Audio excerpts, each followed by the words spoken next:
എൻ്റെ പേര് രാജേന്ദ്രൻ, വൈഫിൻ്റെ പേര് അനീഷ.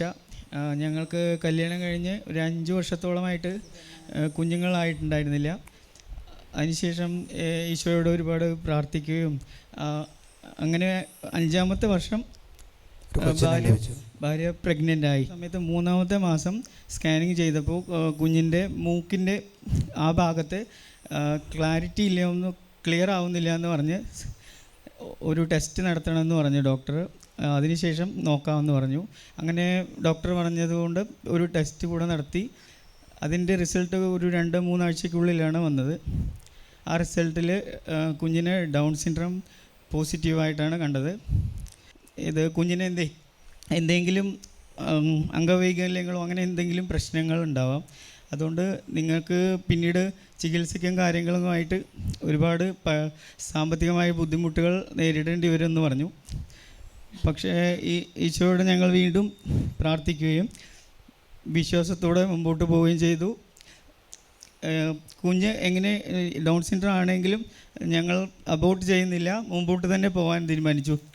ഡോക്ടർ അബോർഷൻ ചെയ്യണമെന്ന് എടുത്ത് പറഞ്ഞു, അബോർഷൻ ചെയ്യണമെന്ന് എടുത്ത് പറഞ്ഞു. പക്ഷെ അവർ ഈ ദൈവത്തിൽ വിശ്വസിച്ചു.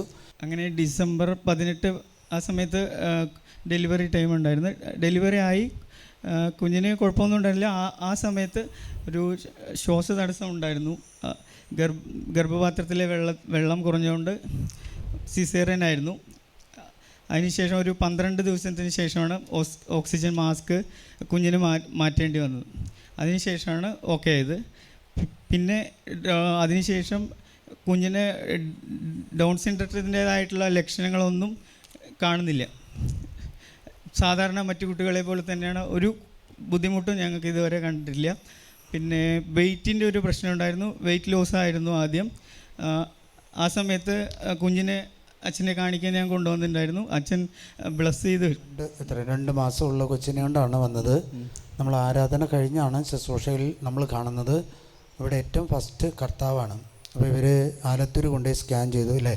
സ്കാൻ ചെയ്ത് എന്താ ചെയ്ത് കഴിഞ്ഞപ്പോൾ കൊച്ചിന് ഞരമ്പിൽ വീക്ക് വരുന്നു, മാംസം പേശികളൊക്കെ കുറവ്, പേശികളിൽ മസിലൊക്കെ കുറവായിരുന്നു, ബ്ലഡ് കുറവ്, അതൊക്കെ ഉണ്ടായിരുന്നു. സീരിയസ് ആയിട്ടുള്ള അസുഖമാണ്. മസിൽസിനൊക്കെ വീക്കം വരുന്ന എന്തൊരു രോഗമാണ് എന്ന് പറഞ്ഞു. അപ്പോൾ ഇവരുടെ സഹോദരി ഇവിടെ വന്ന് പ്രാർത്ഥിക്കുന്നതാണ്. അപ്പോൾ അവരിവിടെ കൊണ്ടുവന്നു. പിന്നെ അസ്ഥികളുടെ താഴ്വര, അതിലെ വചനം വെച്ച് പ്രാർത്ഥിച്ചു. അസ്ഥികളുടെ വര എസെക്കിയേൽ 37:1-14 വെച്ച് പ്രാർത്ഥിച്ചു. കൊച്ചിനെ കൊണ്ടുവന്നു. കൊച്ചിനെ നമ്മൾ ബ്ലസ് ചെയ്ത് വിട്ടു. അതിനുശേഷം ഇവർ ശുശ്രൂഷയിൽ പങ്കെടുത്തു. കൗൺസിലിങ്ങിന് പോയി കഴിഞ്ഞപ്പോൾ കർത്താവ് തന്നൊരു മെസ്സേജ് ഇതാണ്: കൊച്ചിൻ്റെ രോഗം പൂർണ്ണമായിട്ട് കർത്താവ് സൗഖ്യപ്പെടുത്തുന്നു. വിശ്വസിക്കുന്നുണ്ടോയെന്ന് ചോദിച്ചു. ഇവർ അക്രൈസ്തവരാണ്. അവൻ പറഞ്ഞു, ഞാൻ വിശ്വസിക്കുന്നുണ്ട്, എനിക്ക് ഈശോ മാത്രമേ സൗഖ്യപ്പെടുത്തുള്ളൂ. അതിനു മുമ്പ് ഇവർ അക്രൈസ്തവരായതുകൊണ്ട് അതിൻ്റേതായ ആചാരങ്ങളിലൊക്കെ വേണ്ടി അന്ന് തൊട്ട് അവൻ ഈശോയിൽ പ്രാർത്ഥിക്കാൻ തുടങ്ങി. സഹോദരി ഈ ശുശ്രൂഷയിൽ ക്രൈസ്തവ വിശ്വാസം നിലനിൽക്കുന്നതാണ്. പ്രാർത്ഥിച്ചു. അത് കഴിഞ്ഞ് 2 തവണ ഇവൻ വന്നു. 3-ാമത്തെ തവണ എൻ്റെ ചെവിയിൽ വന്ന് പറഞ്ഞു, കൊച്ചിന് അങ്ങനെയുള്ള രോഗം, ആ മസിൽസ് വീക്കം വരുന്ന രോഗം ഇല്ല അല്ലേ? മസിൽ വന്നു, വീക്കം ഇല്ല. വചനം വെച്ച് പ്രാർത്ഥിച്ചതിന് ശേഷം മസിലൊക്കെ ഞരമ്പുകൾ വന്നു ആദ്യം. പിന്നെ മസിൽസ് ഇമ്പ്രൂവായി. നോർമൽ ഒരു ബേബി എങ്ങനെയാണോ അങ്ങനെ ഉള്ള ഒരു അവസ്ഥയിലേക്ക് മസിൽസ് ഉണ്ടായില്ല. അപ്പോൾ മസിൽസുകൾ എല്ലിനെന്തെങ്കിലും കേടുണ്ടെങ്കിൽ അതിൻ്റെ ഉള്ളൊരു വചനമാണ് എസെക്കിയേൽ 37:1-14.